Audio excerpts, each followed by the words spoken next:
you want people to participate in the economy. Home ownership is one of the ways to do so. And seeing as that we've been bailing out all different, so the CEO should take a pay cut so they could pay their workers. That's an option, isn't it? Oh God! I want to do a show on this so bad, so bad. So let's do it.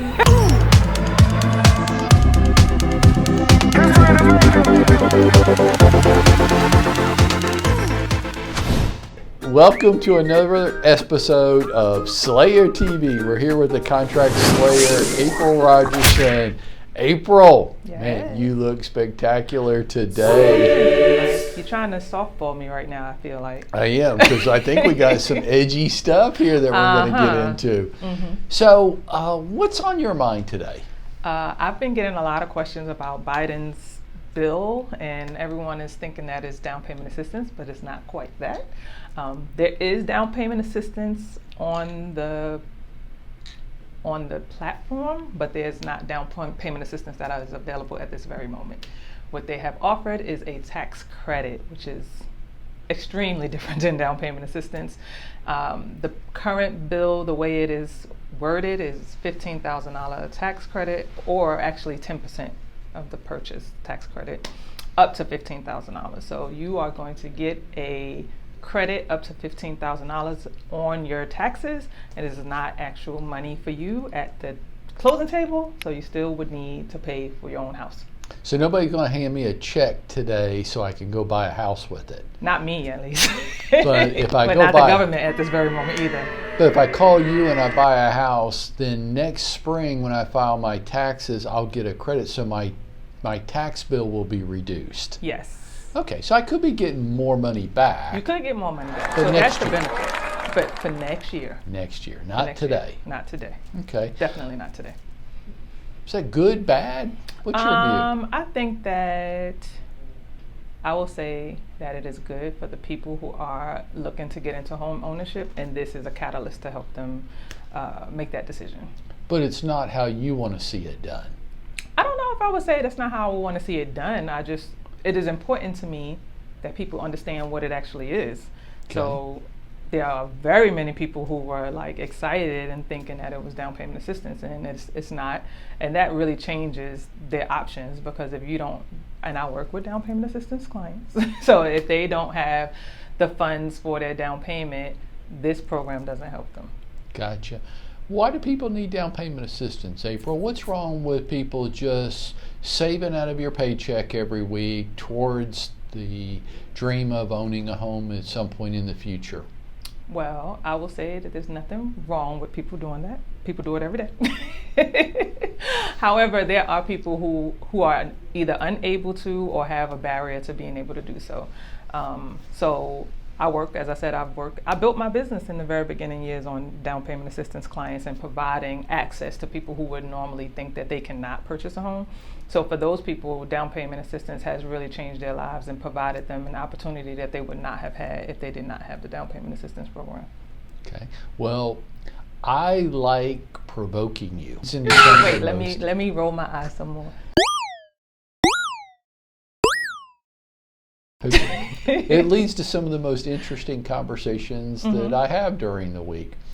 So I'll say this to you, at the risk of you beating me up or something. Maybe everybody's not meant to be a homeowner.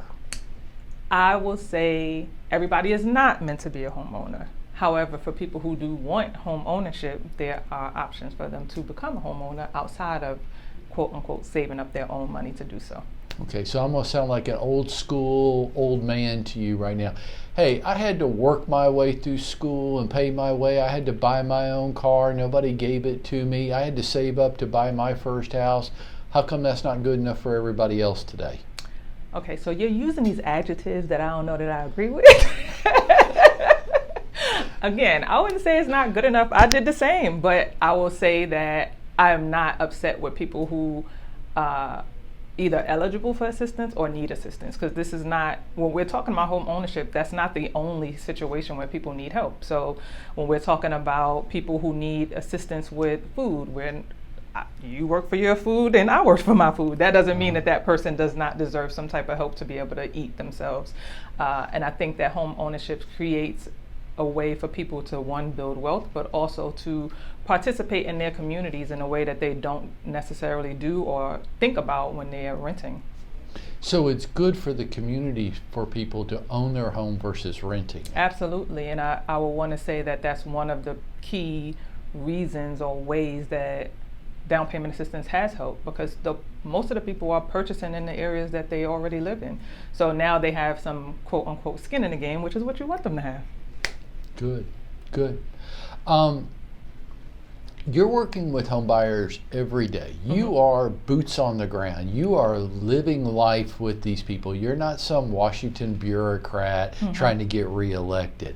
Well, according to you, I'm supposed to be running for mayor, but I'm glad you didn't mention that today. Well, I think there's going to be a job opening there pretty soon. You're probably right. I'm surprised I didn't get a call or a text from you about this already. You've got mail. I'm coming for you on that. We're already starting your campaign fundraising. Yeah. Slayer for mayor.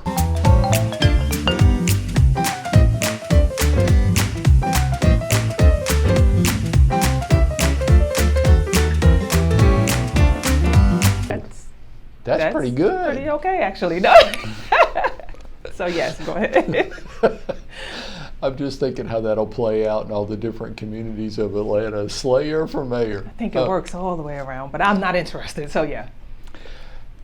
Since you're out there in the field working with the average American, the average Atlantan, and you're feeling their pain on what they need, if you were talking to a Washington bureaucrat right now on what people really need, what would you tell them? Well, I would say this $25,000 bill that they're talking about, that's down payment assistance, is something that people need.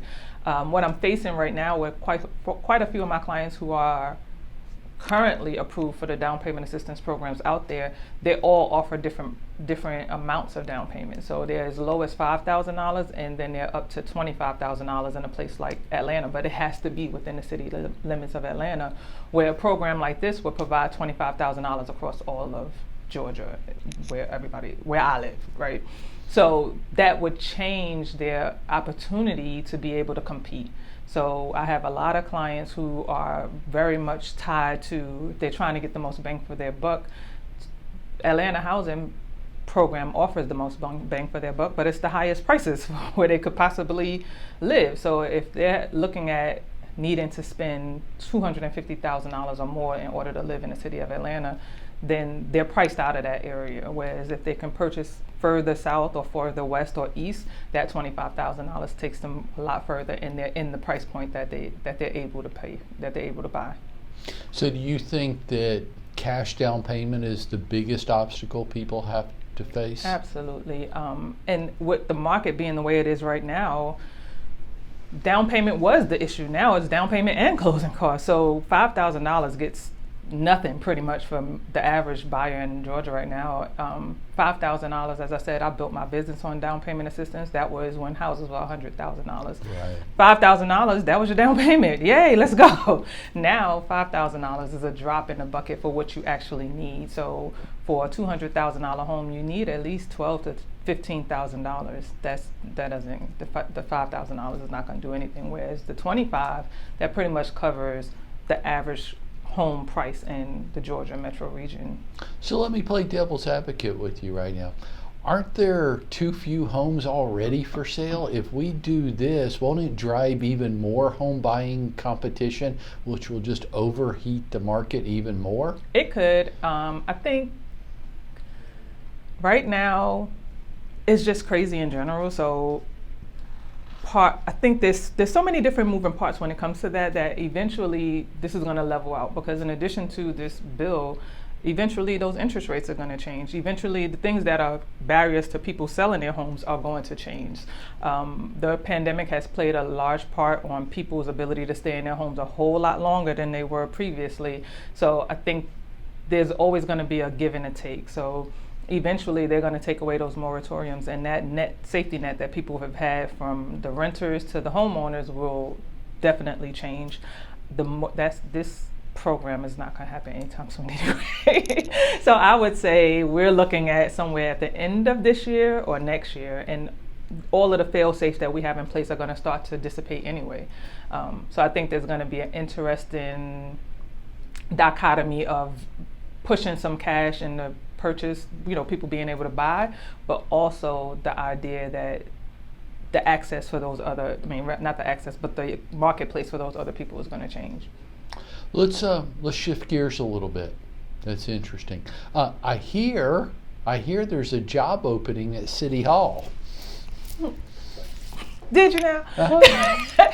Let's play a game with me if you don't mind. I think I do mind. And do you know that I was actually away? I was minding my business, trying to have some wine with my friends, and they were giving me a hard time about this. I'm like, what is going on? Well, somebody's talking to you. I think it's you. Yeah, I'm calling all your friends. I believe you. You are elected mayor of Atlanta. Your top 3 priorities. Job 1, job 2, job 3. What's the first Atlanta? 3 things? The first thing would be the crime. The crime would be first. The different ways to address crime is not just about policing, but it is about definitely putting some boots on the ground in the community to change what all is happening that is even causing the violence that's happening right now and the crime that's happening right now. There are catalysts at play that's making people react and respond in these ways. And my background being in social work, I know that it's not just as simple as these people are just out here being violent because this is opportunity. Part of it is there are things going on in their lives that are causing them to react and respond in the ways that they are. Obviously, we've been talking about an overhaul of the policing since 2020 and since forever, but this is in recent times. So I think that piece is not going to go away, but now we have to marry the social work piece to the policing and make it all come together and work together well. Good. What's your second priority? I think that we need more infrastructure from a tourist perspective and visitors perspective. I just feel that we have opportunity here to do we get a lot of visitors, obviously, but I think we have a little bit more ability to make it a tourist destination in a grander scale. Maybe not necessarily like Disneyland or anything like that, but some type of centralized, organized way that people come to visit the city. I think would do us well, because now we have something that we can say we're formulating a common economy based on that, and tourism is a big piece of it. And we have people coming here that are not only relocating but also visiting, and when they visit, they also consider relocating because of their visit. That's great. I always tell people Atlanta's a great place to live. You just don't want to visit there. And people come, but I think they come for all these kind of different reasons, visiting family, or it's an event that they're specifically coming to. But I think if we had something that was, this is the destination for this specifically, that would be a great thing to build on.